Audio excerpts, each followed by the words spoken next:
Hi అండి, నేను మీ కేదాని. వెల్కమ్ టు కేదాస్ కిచెన్ ఛానల్.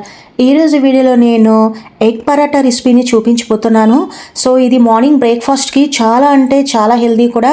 ఎగ్తో మనము ఇలా వెరైటీగా పరాటాస్ని చేసుకుంటే చాలా బాగుంటుందండి. పిల్లల నుంచి పెద్దల వరకు కూడా చాలా ఇష్టంగా తింటారు. సో ఇది చాలా హెల్దీ కూడా. అంతేకాదు ఇది తయారు చేయడం కూడా చాలా తేలికేనండి. అయితే ఇప్పుడు లేట్ ఎందుకు, ఇప్పుడు నేను వీడియోలోకి ఎలా అనేది చూపించబోతున్నాను. సో ఇప్పుడు ముందుగా నేను ఇలా చపాతీలను ప్రిపరేషన్ చేసుకుంటున్నానండి. ఇలా పలచగా ఉండాలి, మందంగా ఉండకూడదు. చక్కగా గోధుమ పిండితో కలిపిన చపాతీలను చక్కగా ఇలా రౌండ్గా చేసుకున్నాక నేను పెనం మీద చక్కగా కాల్చుకుంటున్నాను.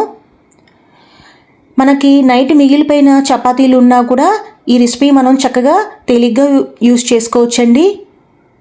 సో ఇప్పుడు ఆయిల్ వేసుకొని చక్కగా అటు ఇటు తిప్పుకుంటూ నేను చపాతీలను కాల్చుకుంటున్నాను. సో ఇప్పుడు చపాతీలు ఫ్రై అయిపోయినాయి కదా, తీసి ఒక ప్లేట్లో పెట్టుకున్నాక ఒక గిన్నెలో 2 కోడిగుడ్లను తీసుకున్నానండి. ఒక 2 ఎగ్స్ తీసుకొని చక్కగా ఇలా గిన్నెలో కొట్టి వేసుకుంటున్నాను.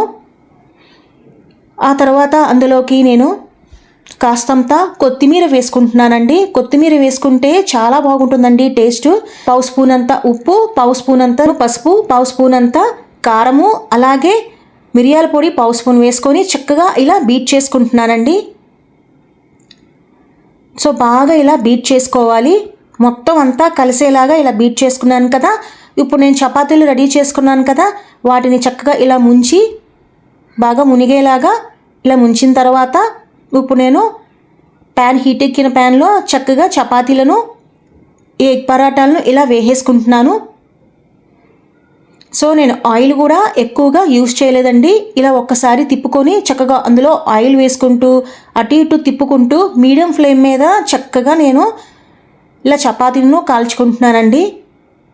హై ఫ్లేమ్ మీద మనము చపాతీలను కాల్చుకుంటే మాడిపోతాయి కాబట్టి ఇలా మీడియం ఫ్లేమ్ మీద చపాతీలను ఇలా చక్కగా అటు ఇటు తిప్పుకుంటూ కాల్చుకుంటున్నానండి. సో మీడియం ఫ్లేమ్ మీద కాల్చుకుంటే నేను చక్కగా కుక్ అవుతాయి కూడా, టేస్ట్ కూడా చాలా బాగుంటుంది. ఇప్పుడు రెడీ అయిపోయినాయి కదా, ఇప్పుడు నేను తీసి ఒక ప్లేట్లో సర్వ్ చేసేసుకున్నాను.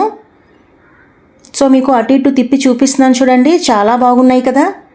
సో తప్పకుండా ఈ రెసిపీని ట్రై చేస్తారు కదా ఫ్రెండ్స్. మరికొన్ని వీడియోస్ కోసం నా ఛానల్ని సబ్స్క్రైబ్ చేయండి, ఇంకా లైక్ చేయండి, షేర్ చేయండి.